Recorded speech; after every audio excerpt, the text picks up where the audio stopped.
اللہ رب العزت کا لاکھ لاکھ شکر ہے کہ اس نے ہمیں بڑی نو انسانیت میں پیدا فرمایا۔ سامعین عزیز وقار، ہم انسان ہیں، انسان ہونے کے بعد ہم مسلمان ہیں۔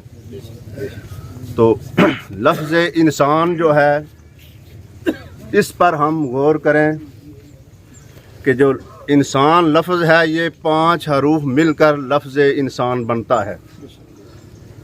اس کا پہلا حرف جو ہے وہ الف ہے، دوسرا نون، تیسرا سین، چوتھا پھر الف، پانچواں پھر نون۔ مسلمانوں پر نمازیں 5 فرض ہیں، لفظ انسان 5 ہیں۔ الف سے مراد اللہ، پہلا جو انسان کا لفظ الف ہے اس سے مراد اللہ لیجئے۔ دوسرا نون آتا ہے، اس سے مراد نبی صلی اللہ تعالی علیہ وسلم۔ تیسرا جو ہے اس سین ہے، اس میں سلامتی۔ پھر آگے جو الف آتا ہے اس سے امر بالمعروف۔ اس کے بعد نون آتا ہے نہی عن المنکر۔ انسان تو اپنے الفاظ پر ہی غور کر، 5 لفظ ہیں تیرے، نمازیں بھی ہم پر 5 فرض ہیں۔ اگر ہم اللہ کے احکامات پر عمل کریں، حضور علیہ الصلوۃ والسلام کے فرمان پر عمل کریں تو سین ہماری سلامتی ہے۔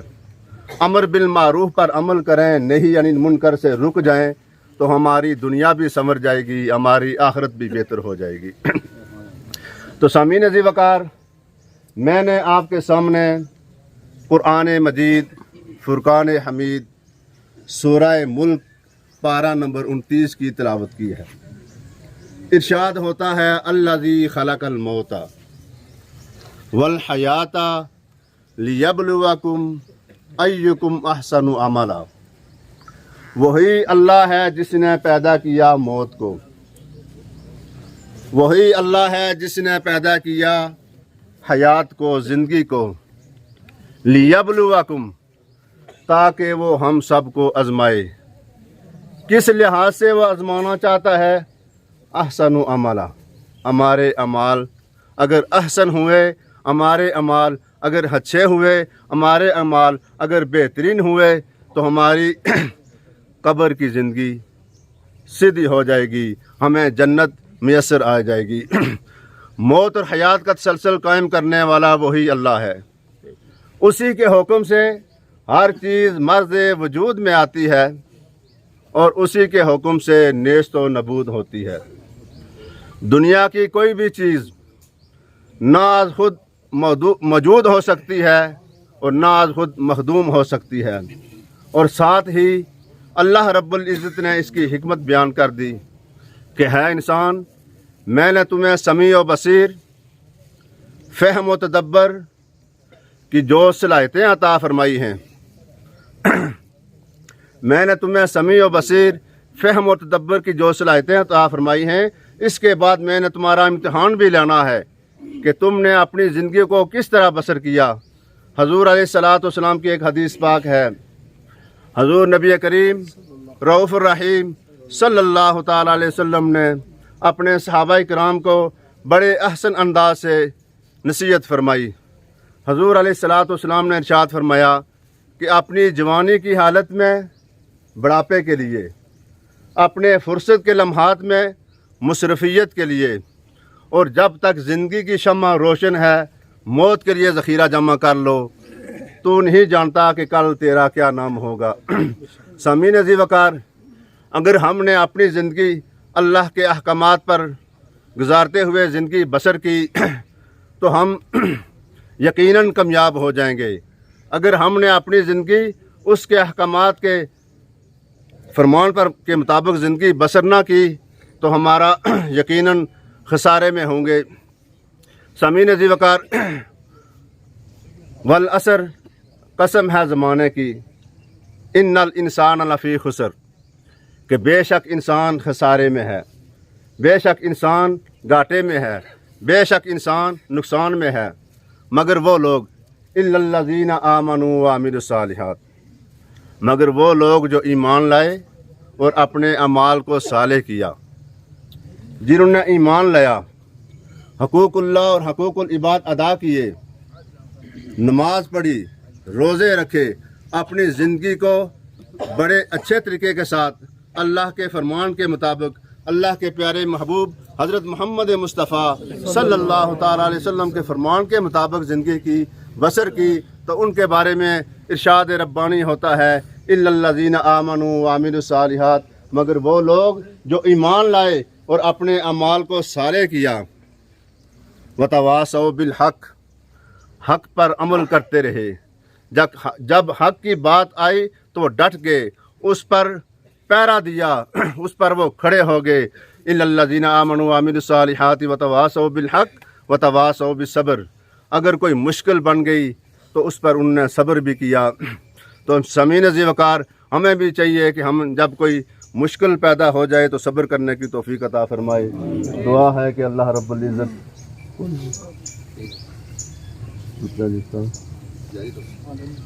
समीन ज़ी वक़ार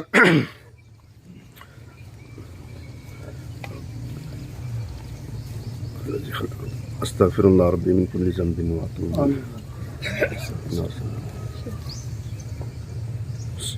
इन्ना अरसलनाका शाहिदन इन्ना अरसलना नूहन वस्तग़फिरू रब्बकुम सुम्मा तूबू इलैहि।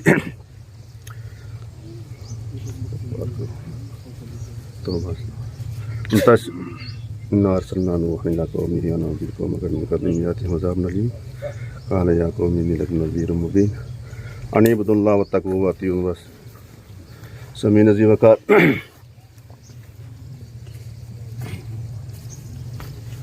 29वें पारे में आता है कि हम अपनी ज़िंदगी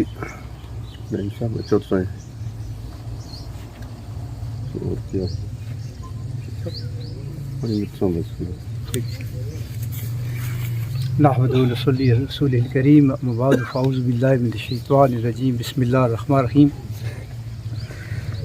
सामीन मुकर्रम,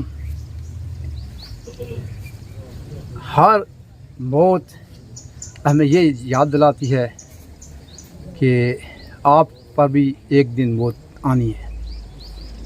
अल्लाह ने इंसान को पैदा किया, फरमाया वमा खलक़तुल जिन्ना वल इंसा इल्ला लियअबुदून।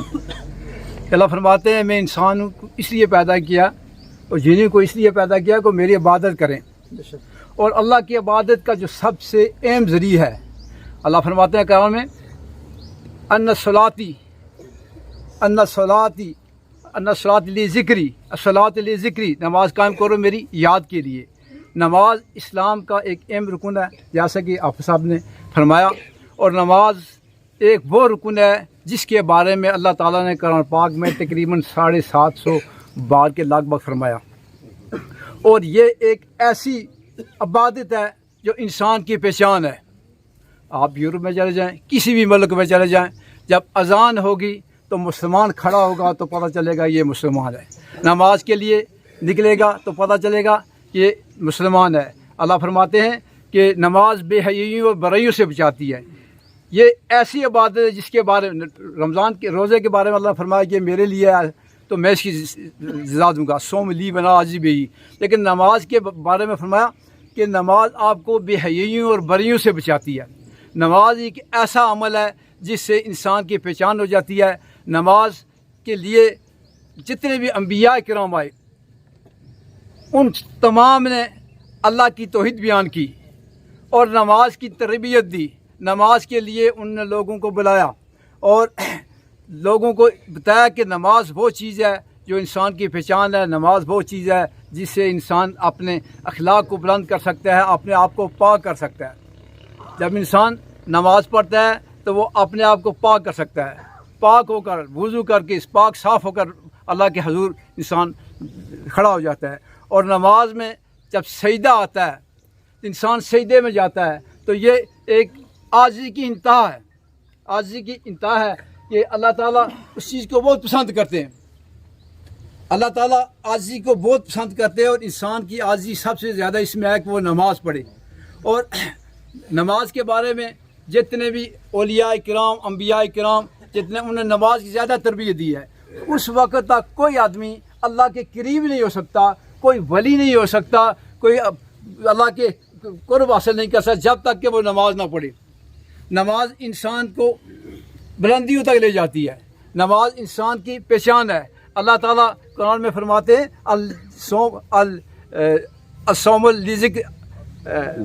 अन्नसलाती व तनखा अन्नल मुनकर, नमाज बेहियों और बुराइयों से बचाता है। सलाती ले ज़िक्री, नमाज मेरी याद के लिए है। इसलिए हमें चाहिए कि अल्लाह के हजूर कम अज़ कम अपनी पहचान बनाएं, 5 वक्त नमाज़ पढ़ें और क़यामत के दिन सबसे पहले नमाज के बारे में सवाल किया जाएगा।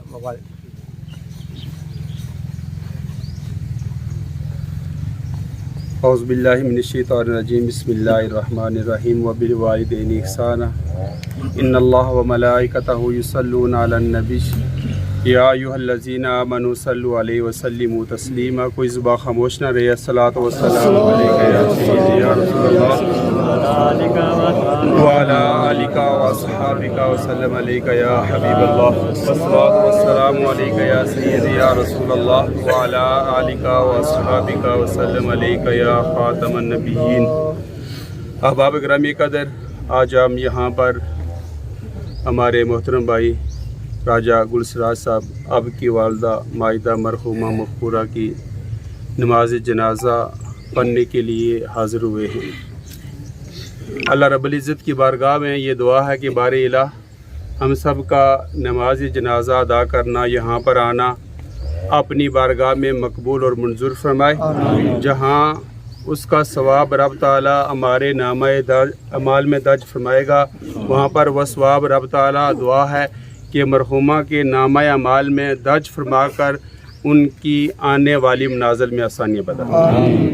बज़ाहिर तो जनाजा खुद एक बहुत बड़ा वाज़ होता है, एक बहुत बड़ी नसीहत होती है और एक बहुत बड़ा कलाम होता है, और ऐसा कलाम होता है कि जो हमारी समातों तक पहुंचता नहीं, दिखता है मगर वो हमें सुनाई नहीं देता। क्यों?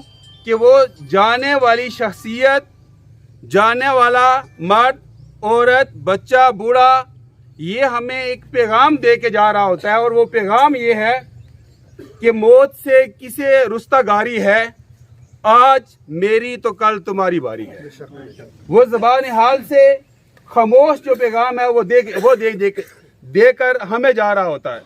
तो अहबाब गिरामी कदर, फिर हमें उस मौत के लिए जहाँ ज़िंदगी की ज़रूरियात, ज़िंदगी गुजारने के लिए हमारा माशी और माशरती जो सिस्टम है उसको चलाने के लिए जिस तरह हम हर एक चीज़ का बंदोबस्त करके रखते हैं ताकि आने वाले मुश्किल दिनों के अंदर जो उसके लिए हमने जमा पूंजी करके रखी हुई है, उसके लिए हमें ये ज़रूरी होता है कि हम ज़िंदगी हमारी आसानी से गुजरे।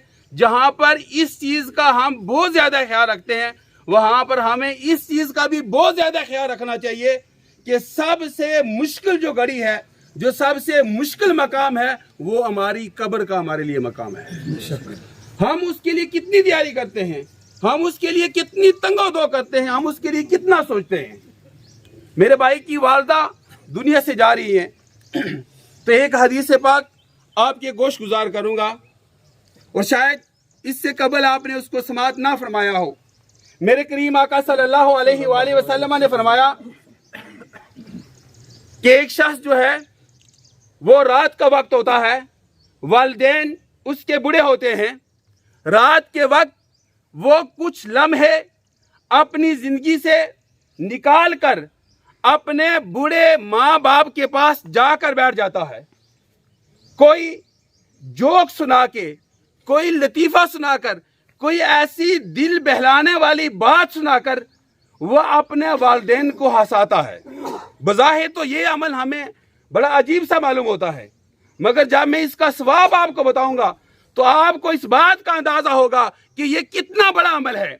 बज़ाहिर वो बेटा जो अपनी मसरूफ जिंदगी से चंद लम्हे, चंद घड़ियां निकाल कर अपने वालिदैन को वो वक्त देता है, और वक्त फकत इसलिए देता है कि मेरे वालिदैन बूढ़े हैं, मैं कुछ बात सुना के, कोई काम इस तरह का करके अपने वालिदैन को थोड़ी देर के लिए खुश कर दूं।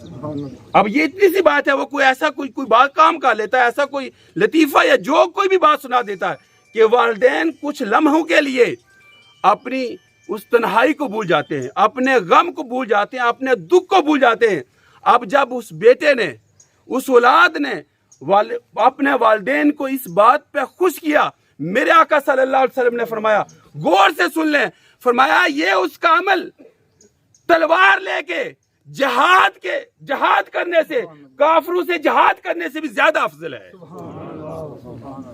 میدان جنگ میں جو بندہ جاتا ہے، ہمیں تو پتہ ہی نہیں ہے نا، ہم تو پڑھتے ہیں نا، وہ لوگ جنہوں نے جنگ کی انہیں پتہ ہے کتنا مشکل مقام ہوتا ہے، اور وہ بھی تلوار کے ساتھ۔ آج کل تو جدید سسٹم ہے ہمارا، وہ بھی تلوار کے ساتھ جنگ کرنا کتنا مشکل ہوتا تھا، اور اس کے لیے کتنا بڑا کلیجہ چاہیے ہوتا تھا۔ پھر یا تو وہ میدان کار ساز سے یا تو وہ غازی بن کے لوٹتا ہے یا پھر شہید ہو جاتا ہے۔ اب غازی کا بھی بڑا مقام ہے، شہید کا بھی بڑا مقام ہے، مگر میرے آقا نے فرمایا، اے نیک بخت انسان، اگر تجھے والدین میں سے کوئی شخصیت مل جاتی ہے تو مصروف زندگی میں سے کچھ وقت نکال کر کبھی کبھی اپنے والدین کو بھی خوش کیا کرنا۔ ہم اپنے والدین کو کتنا خوش کرتے ہیں اس بات پہ، آج ہمیں سوچنا ہوگا۔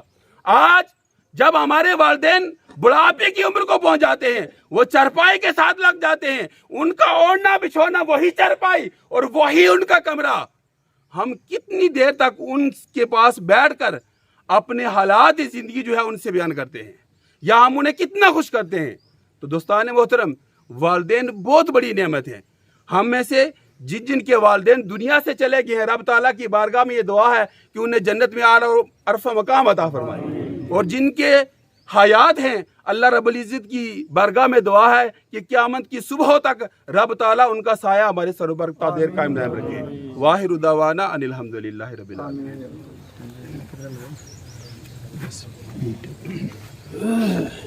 اعوذ باللہ من الشیطان الرجیم، بسم اللہ الرحمن الرحیم۔ اما یبلغن عندک الکبر احدہما او کلاہما فلا تقل لہما اف ولا تنہرہما وقل لہما قولا کریما۔ آمنت باللہ صدق اللہ مولانا العظیم وصدق رسولہ النبی الکریم ونحن علی ذلک لمن الشاہدین والشاکرین والحمد للہ رب العالمین۔ وقت پورا ہو چکا ہے، 1-2 منٹ باقی ہیں، اور 1-2 باتیں۔ رسول اللہ صلی اللہ تعالیٰ علیہ وسلم نے ارشاد فرمایا کہ حق آلودہ ہو ناک اس کی، حق آلودہ ہو ناک اس کی۔ پوچھا گیا یا رسول اللہ صلی اللہ تعالیٰ علیہ وسلم کس کی؟ تو امام الانبیاء علیہ الصلوۃ والسلام نے ارشاد فرمایا کہ جس کے دونوں ماں باپ یا کوئی دونوں میں سے کوئی ایک زندہ ہو اور وہ شخص، وہ اولاد اپنے ان دونوں ماں باپ یا دونوں میں سے کسی ایک کی خدمت کر کے وہ جنت حاصل نہ کر سکے۔ اس حدیث پاک سے یہ معلوم ہوتا ہے کہ والدین کا نافرمان کبھی بھی جنت میں نہیں جا سکتا۔ دوسری اختصار کے طور پر ایک بات، امام الانبیاء علیہ الصلوۃ والسلام نے ارشاد فرمایا کہ جنت کی 3 اشخاص ایسے ہیں جو جنت میں داخل بھی نہیں ہو سکتے اور جنت کی بو بھی نہیں سونگھ سکتے، حالانکہ کہ جنت کی خوشبو تو دور دور تک پھیلی ہوئی ہوگی۔ پوچھا گیا یا رسول اللہ کون؟ تو فرمایا ایک ماں باپ کا نافرمان، تیسرا وہ بغیرت جو اپنی اہل میں زنا دیکھے اور غیرت نہ کرے، اور دوسرا وہ شخص، اور تیسری وہ عورت جو مردوں کے ساتھ مشابہت کرے۔ ایک اور حدیث پاک کے اندر امام الانبیاء علیہ الصلوۃ والسلام نے ارشاد فرمایا کہ اللہ تعالیٰ 3 اشخاص پر کبھی بھی نظر رحمت نہیں فرمائے گا۔ پوچھا گیا یا رسول اللہ صلی اللہ تعالیٰ علیہ وسلم کس پر، کون ہے وہ اشخاص؟ آپ نے فرمایا کہ ایک والدین کا نافرمان، اللہ اس پر کبھی بھی نظر رحمت نہیں فرمائے گا۔ تیسرا وہ شخص جو ہمیشہ شراب پیتا، دوسرا وہ شخص جو ہمیشہ شراب پینے کا عادی ہوتا ہے، اور تیسرا وہ شخص جو نیکی کر کے پھر جتلاتا لاتا ہے۔ دعا ہے کہ اللہ تبارک و تعالی ہمارے والدین جن کے زندہ ہیں ان کو صحت سلامتی، ہمیں ان کی خدمت، اور جن کے چل بسے ہیں اللہ ان کی بخشش فرمائے۔ راجہ گل سراج صاحب، راجہ گل نواز صاحب، اللہ تبارک و تعالی ان کی والدہ ماجدہ مرحومہ مغفورہ کی بخشش اور مغفرت فرمائے، اور ان کو اللہ صبر جمیل اور اجر عظیم سے مالا مال فرمائے۔